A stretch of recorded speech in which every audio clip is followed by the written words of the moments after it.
Welcome to another edition of How I Would Book It, WCW 1998.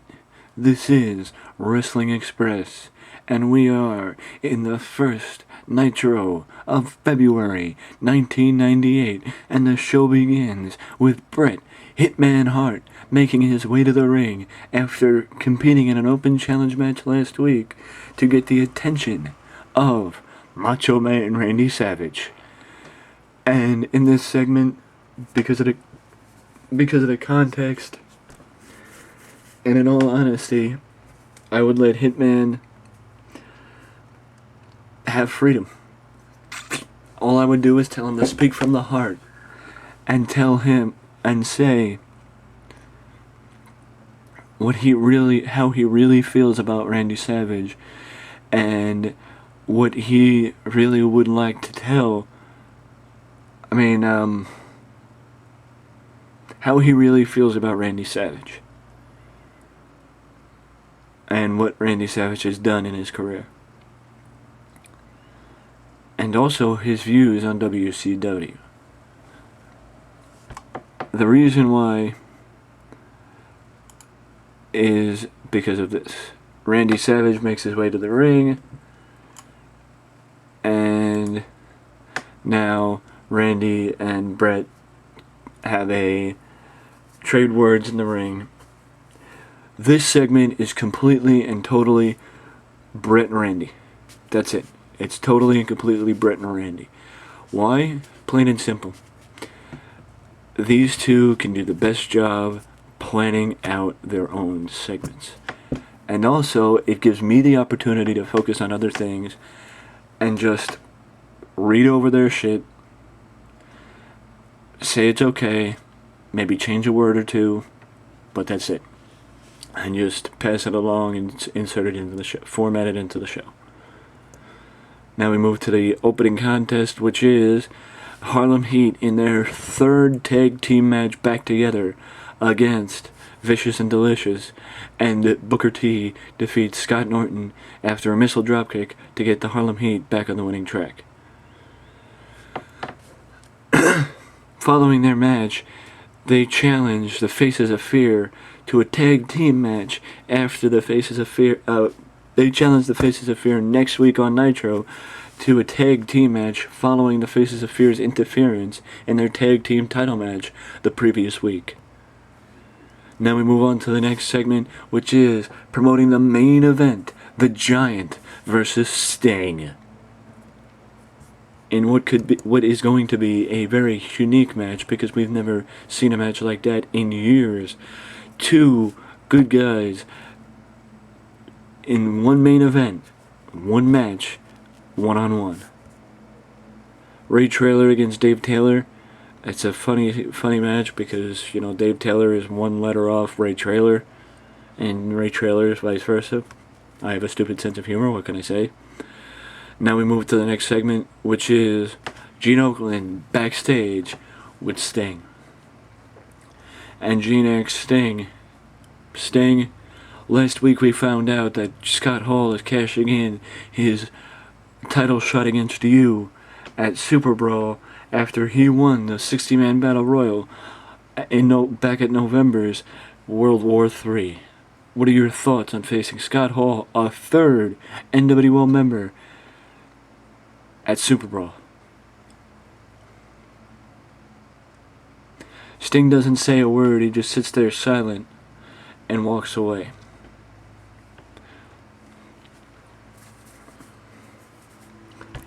We will hear from Sting at a later date on this topic, just not now, as we move to the next segment, if the game actually goes. Now we move to the announce position, where Tony, Mike, and Bobby talk about the tension and the reason for discussion when it comes to the issues that have arose over the last couple weeks with the NWO. That being Kevin Nash, Eric Bischoff, Hulk Hogan, and Scott Hall. And Scott Hall's contract possibly being at stake at Super Brawl against Sting for the world title, career versus title, and Kevin Nash worried about his friend, thinking that Bischoff is taking advantage. Goldberg against Hugh Morris, and Goldberg's undefeated streak continues as he defeats Hugh Morris on this episode of Nitro. Now we move to the next segment as we highlight last week, the last about week and a half, I want to say, of issues between Raven and Diamond Dallas Page, because back at Sold Out, Diamond Dallas Page issued an open challenge to anybody, and it was accepted by Van Hammer, and Diamond Dallas Page defeated Hammer only to be assaulted by the Flock, more specifically Raven, and Diamond Dallas Page was left lifeless in the ring after taking 3 finishing maneuvers from Raven, Kidman, and Perry Saturn.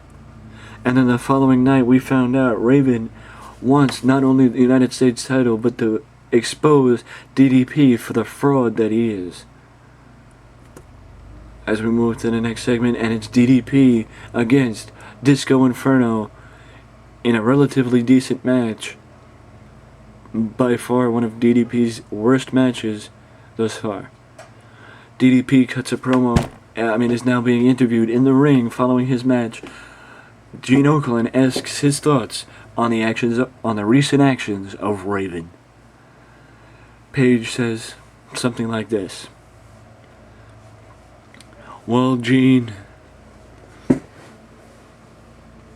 if I've learned anything from holding championship gold in this company, it means you're gonna have a target on your back.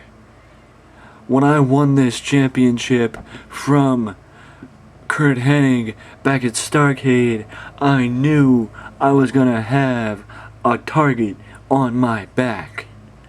But what I didn't know was that I was gonna have a target from the entire Flock. I thought if anything, it would be the NWO wanting their title back. But fact is, the Flock jumped at the opportunity because Raven apparently wants to expose me for some sort of fraud. Raven, I'm everything that you are not. You were touted as a high free agent since the day you debuted in WCW, and you have not lived up to expectations. Because the only thing of worthy note that you have done is buy a ticket to every show and sit in the front row of every arena, whether it's on the rampway, whether it's by ringside, it doesn't matter. All you've done is sit in the fans and get people to hate you. You've been there for almost a year. And you know something, Raven? I've noticed you. I've noticed you, and I know you'd noticed me, because I'm the one who goes out there and leaves everything in the ring. But fact is, Raven, I'm a fighting champion, and if you want some, I'm right here, and I'm ready to fight whenever you want it. But you gotta know this, Raven, that you might have got the best of me when the numbers were on your side, but when you get in a ring with me, you will feel the bang!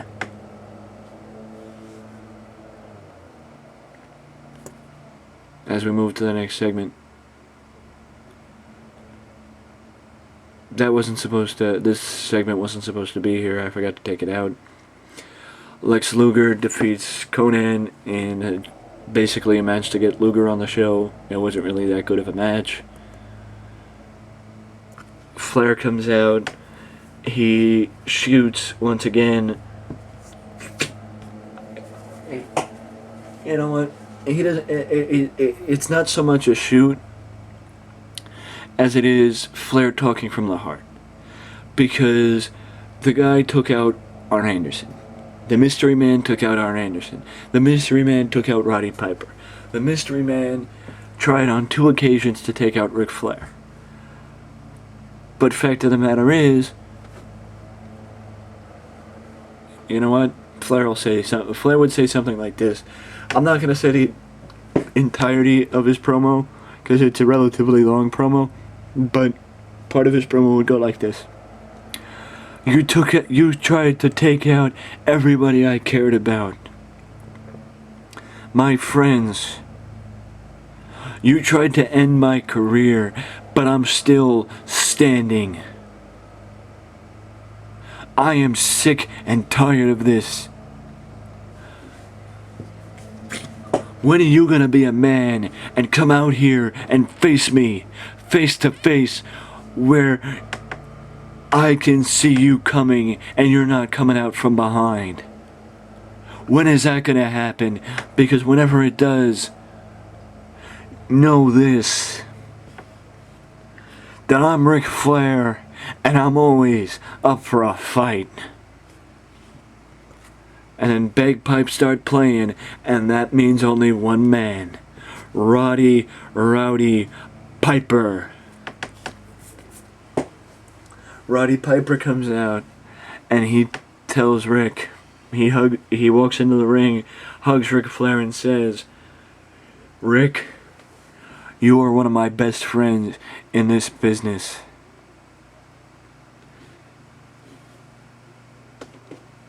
And when I saw them attack Arn, I knew they crossed the line. When they attacked me, I don't really know, I don't really remember. My memory isn't as good as it used to be, and I really don't remember the incident. Still a little shaken up, but what I do know is when that mystery guy, or mystery guys, or whoever, when the unnamed party, let's put it that way, attacked me, they brought me into this. So if you don't understand what I'm saying, I'm right with you. And I'm gonna stand behind you in this because I have unfinished business with them too. Flair and Piper hug once again, shake hands, raise each other's hands in celebration, as it looks like they're going to be standing tall on tonight's episode of Nitro. And now we go backstage where the NWO, where the Outsiders are having a private meeting regarding, we don't know, it's a private meeting. Kevin Nash yells at our cameraman, who tries to get a little too up close and personal, and runs him off before we can hear what they're saying. Now we move to the main event of the evening. Sting against the Giant, and Sting is victorious tonight against the Giant. As Sting walks away, still the biggest guy in the WCW. A weak episode of Nitro. In all honesty, not as good as it should have been, not as good as it could be. Hopefully things start straightening out soon, because if they don't, it could get bad. But fact of the matter is, guys, it didn't work out right away in WWE, so it's probably not going to work out right away here. With that being said, don't forget to leave a comment down in the comment section below what you thought of the show. If you have any suggestions, what you'd like to see me do, feel free to once again leave them down in the comment section. Let me know what you think of the video. Don't forget to like, subscribe, and for more unique content just like this, you can only find it in one place, and that is Wrestling Express. Till next time. Later.